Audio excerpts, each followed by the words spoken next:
You think porn is harmless? Watch this and then try to justify it to yourself afterwards.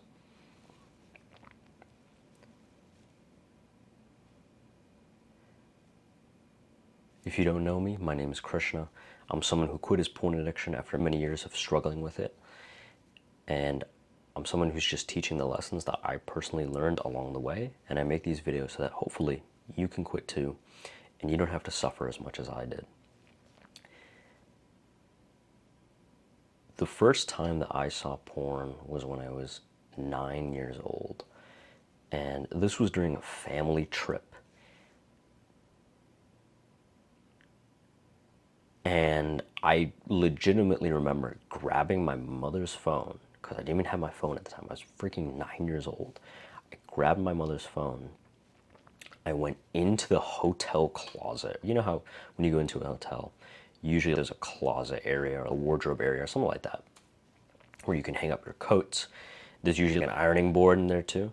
I went in that closet. I went on my mom's phone, and to be honest, I don't even remember how I first got the knowledge that, hey, porn exists. I think I was just curious, and literally I just typed naked people into Safari.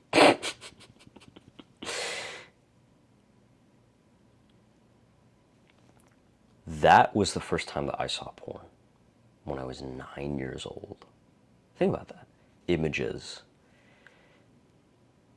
And that sticks in your brain, right? You first see it and you get excited. It's like the first time you've seen it in a long time. Like your brain gets flooded with all this dopamine, especially when you're freaking 9 years old. And then over the years, you know, as I got more and more into the internet and then I had my own phone, I got addicted just like everybody else.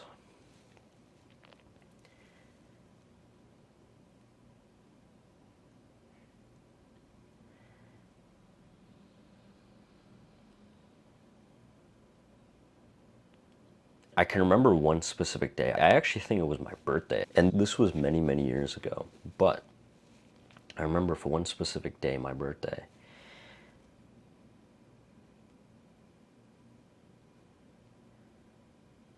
I think I watched porn and I fapped 3 times in that one day. And I can remember, like, after the second and third time, going into the bathroom, looking at myself in the mirror and just thinking, what a fucking loser you are.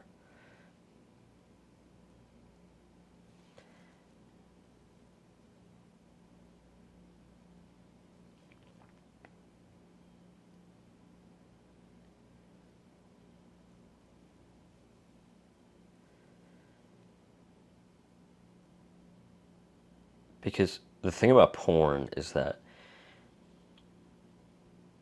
it looks and feels like love, but it's really not. Because it offers you connection, validation, it offers you pleasure, right?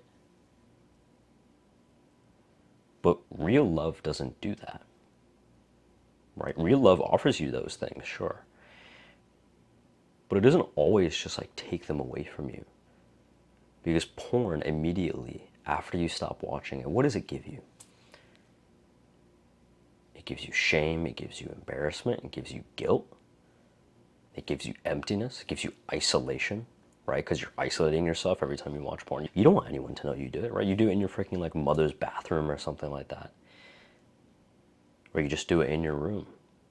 Because obviously no one wants to see anybody else do this. You don't want to see other people do this, right? Because it's shameful. It's very, very shameful. And you know this. You instinctively know this, which is why you do it in private, right? Which is why we all do it in private. The shame that you feel afterwards, the guilt that you feel afterwards is proof. It's evidence that it's not the connection that you so desire. And listen, I understand, okay? I understand it. You just want love, you just want connection, you just want intimacy with somebody else. It's normal to want that as humans. Problem comes is when you find it in artificial sources like pornography.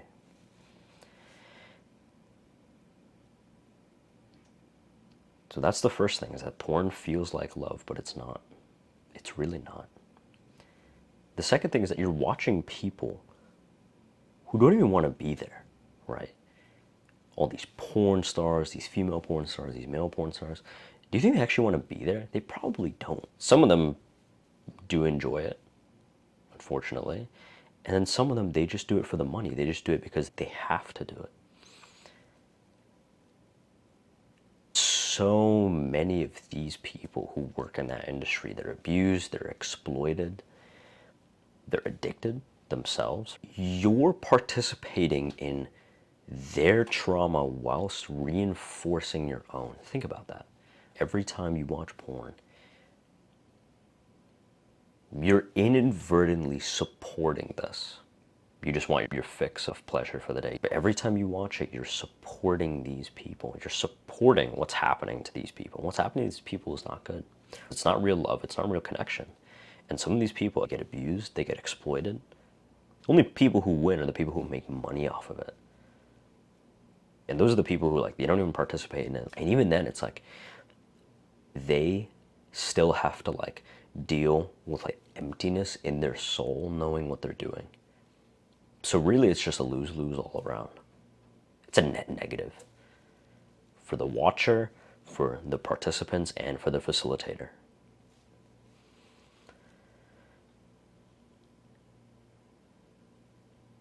The third thing is that it's just designed to keep you hooked. You already know this, bro. It's engineered like a little slot machine. You pick and choose what you want. There's new tabs, there's new novelty, there's new dopamine, right? When I first started seeing porn when I was like 9 years old, it was pretty tame, I'm not gonna lie. Like, yeah, it was like, obviously it was just like pictures of naked people, of course. But like, that was tame compared to what I was watching many, many years later. Having like multiple tabs open at the same time of just the most disgusting porn that you could possibly watch. And some people watch that, and some people get addicted to that, and some people, that becomes their new normal. Yeah, that's on Pornhub.com. And I used to watch all that multiple times a day.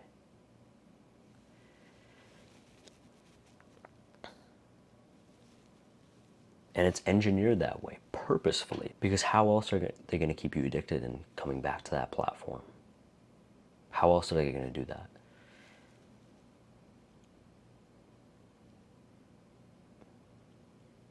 And you think it's just entertainment. You think it's just like having fun. Oh, it's just one session. It's just one buzz. It changes the very way that you see other people, specifically women. It changes the way you see them, because instead of seeing them as human beings with their own thoughts, their own feelings, their own dreams, their own hopes, their own fears, instead of seeing them as that, you see them as just objects. It changes the way you see women, it changes the way you see sex, right? Because like the sex in porn is obviously engineered that way. It's fake. None of it is even, like, most of it is not even real. And you're comparing yourself to these people with the perfect lighting and the perfect angles and the perfect physique and the perfect whatnot. It changes the way you see that. Really, the most tragic part of this is that it changes the way that you see you. It changes the way you see yourself. How you judge yourself, how you judge your body, how you judge every facet of your being. At least it did for me.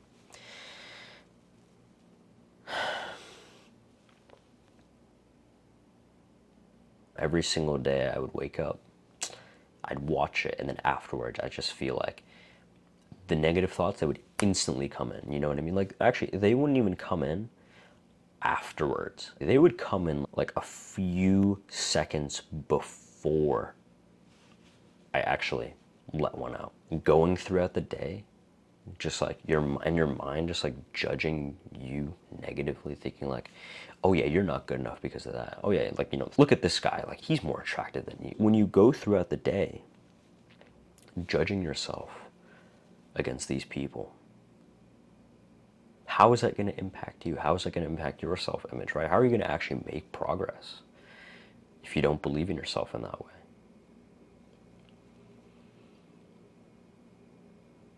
Lust is extremely powerful. There's a reason why if you read the Bible, you don't even have to be religious, right? But there's a reason why if you read the Bible, you see that the strongest man in the Bible and also the wisest man in the Bible, both of them, the strongest and the wisest, they both fell to lust. What does that show us? That the strongest and the wisest man in the Bible fell. What does that show us? Well, it shows that we shouldn't even enter it into our lives. We shouldn't even entertain it, right? Because once we do entertain it, it's very easy to go down that rabbit hole. It's very easy to fantasize. It's very easy to daydream about that. And that takes you away from reality. That takes you away from the harsh reality of life that you may not like. Maybe it's the fact that, your physique is flabby. Maybe it's the fact that you're fat or you're skinny. Maybe it's the fact that you got poor mental health. You got anxiety, depression. Right? Lust is an escape from that. And the thing is that lust is easy. It's very, very easy. Discipline is hard, but it's the right thing to do. And you know it's the right thing to do, which is why you're watching these type of videos.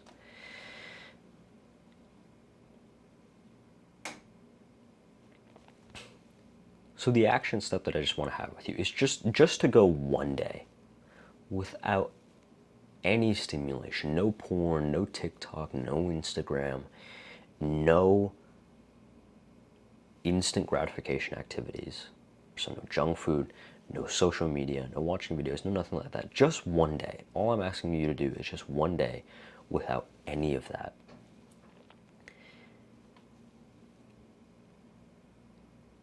And I want you to see how much your brain convinces you to watch porn, how much your brain convinces you to do these bad habits, right?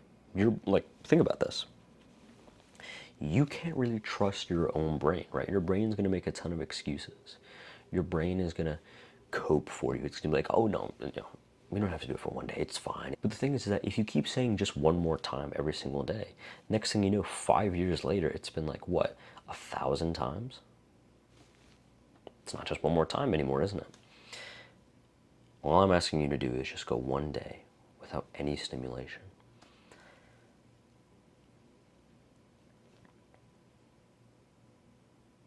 And observe how uncomfortable it is to just sit there and just be bored.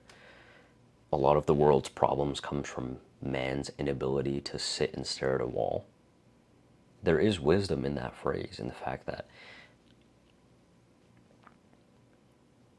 your brain craves the escape that it gets from pornography. And when you go throughout your day, when you go throughout school, when you're looking at the women in your class, especially the way that they're dressed nowadays, it's very hard to say no to that. That combined with the way that, porn affects your self-image, porn affects your image of women, right? You start looking at all these women, you start fantasizing about them. You know what I mean? You start fantasizing about like having sex with them. It's very hard to say no to that. And if you just go one day without any stimulation, you will see how much your brain craves that. How much your brain really actually needs that. Right? Now, it doesn't need it to live a good life. It doesn't. It just believes that it does. That's all I'm asking. It's just one day.